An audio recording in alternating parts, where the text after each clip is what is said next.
De volta com o Esporte Espetacular, há 38 anos o Flamengo conquistava com esse timaço aqui, ó, de Zico, Júnior, Leandro, Adílio, o maior título da sua história, o Mundial de Clubes, com uma vitória de 3-0 sobre o Liverpool.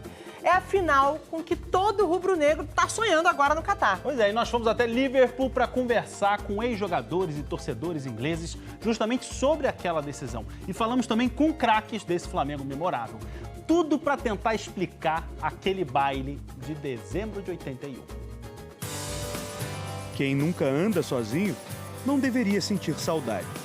E mesmo que essa palavra não exista na língua inglesa, Liverpool vive desse sentimento.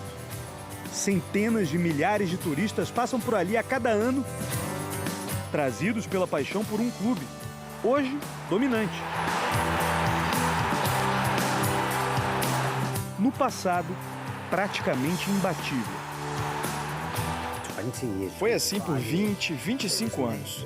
Liverpool era um lugar incrível para se viver. Era o centro do universo para o futebol. E não apenas o futebol, mas para a música, com os Beatles. A saudade da trilha sonora de uma era despeja visitantes pelos becos da cidade. O destino deles é um dos clubes mais conhecidos do mundo, clube de rock. O Cavern deu projeção aos Beatles ainda no início de carreira.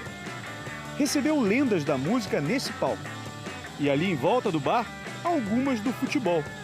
Entre camisas de ídolos do Liverpool, do Everton, uma da seleção brasileira, autografada por Pelé e por um cara apresentado a Liverpool em 1981. Se bem que o Zico sempre foi mais do samba. Ele, o time e a torcida do Flamengo. A questão do samba e da música, ele sempre existiu dentro do nosso grupo. Com o João Nogueira, que ia no ônibus com a gente, com o Jorge Ben, que ia no ônibus com a gente. Quer dizer, isso sempre aconteceu. Ainda mais comigo, que eu sempre gostei de música, sempre adorei samba, adoro samba.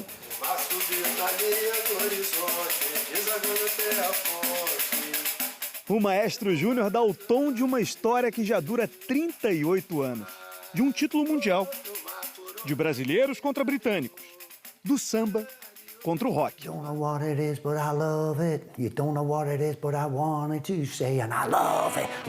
Em meados dos anos 70, os Beatles já não estavam juntos.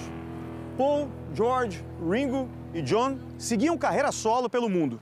Mas um time deu um jeito de manter Liverpool entre os assuntos mais falados da década. Uma equipe formada por jogadores que não eram exatamente daqui. Os dois craques de uma geração que ganhou 4 títulos europeus eram escoceses. Com a camisa 7, Kenny Douglas. Com a 11, Graeme Souness. Graeme Souness foi o melhor jogador com quem eu joguei na vida. Esse cara podia jogar em qualquer posição. Era brilhante no passe e na estratégia de jogo. O capitão da equipe que dominou a Europa por uma década vestia a camisa 4. Essa aí, com o nome nas costas, algo raro na época, é lembrança daquele jogo contra o Flamengo em Tóquio. O Phil Thompson também guarda a medalha de segundo lugar de uma partida cheia de lendas. Fato é que o Liverpool não levou o jogo tão a sério. Sim, eles beberam bastante naquela viagem ao Japão, mas nada que um time de grandes amigos não fizesse com muita frequência. Nós saíamos muito e as festas de Natal se tornaram lendárias. Usávamos fantasias bem incrementadas e aquilo virava uma baita diversão. Os nossos hábitos alcoólicos se tornaram famosos na Liga de Futebol Inglesa. Em dezembro de 81, o time de amigos enfrentou um time de brasileiros, para eles, desconhecidos. Com exceção de um jogador. Zico, número 1. Todos nós lembramos de Zico. O Júnior, o Leandro, que estava indo para cima de você naquele jogo, não conheciam? Era ele o que vivia passando por mim? Sim, sim. Eu conhecia jogadores, porque a gente já estava na seleção, como o caso do Douglas, do Souness.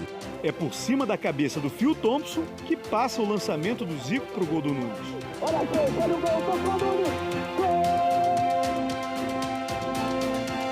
O gramado seco fez o Grobbelaar bater roupa na falta do Zico. No rebote, o Adílio fez 2-0. O Zico era especialista em faltas. A bola veio pelo canto, eu defendi. E na terceira vez entrou no gol. Defendi de novo. Eu tomei um chute nas partes baixas ali, sabia?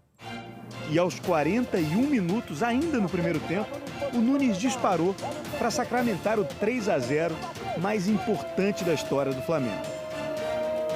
Quando eles acordaram, o jogo já estava acabado, né?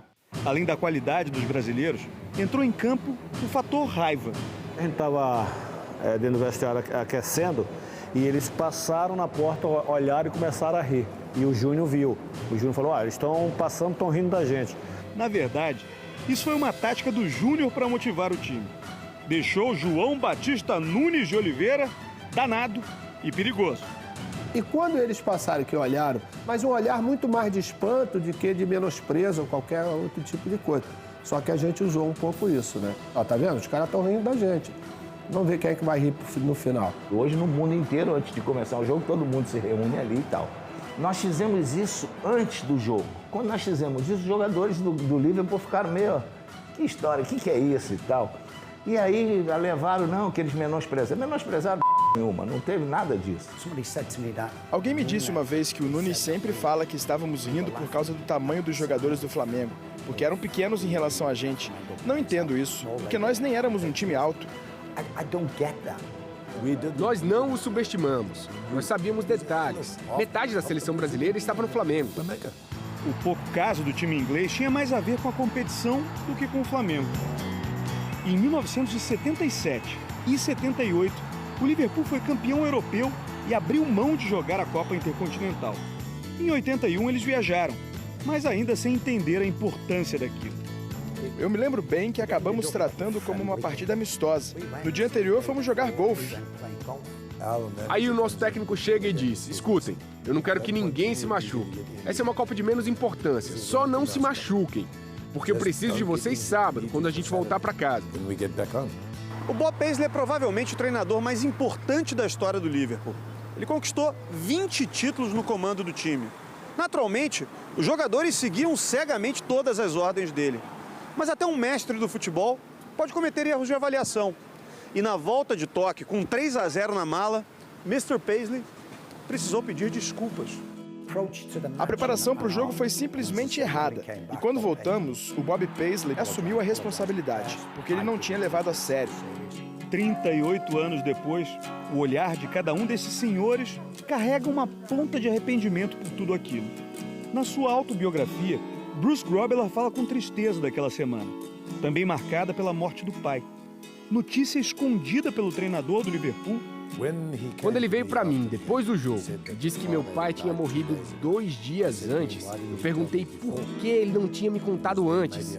Porque talvez eu tivesse jogado essa partida por ele. Sim, muitos arrependimentos.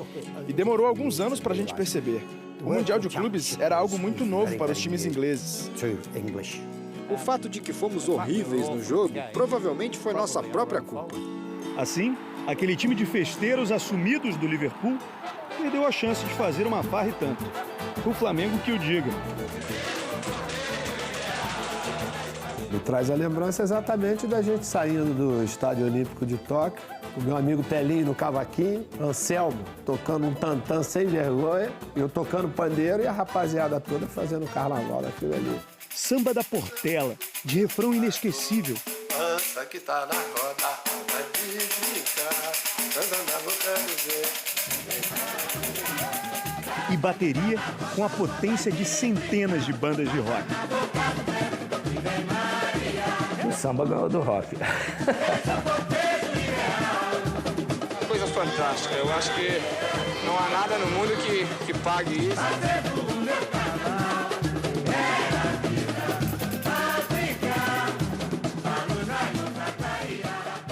Acabou em samba. E muita coisa também mudando no futebol, né? Aquele Flamengo de 81 era referência no mundo, enfim.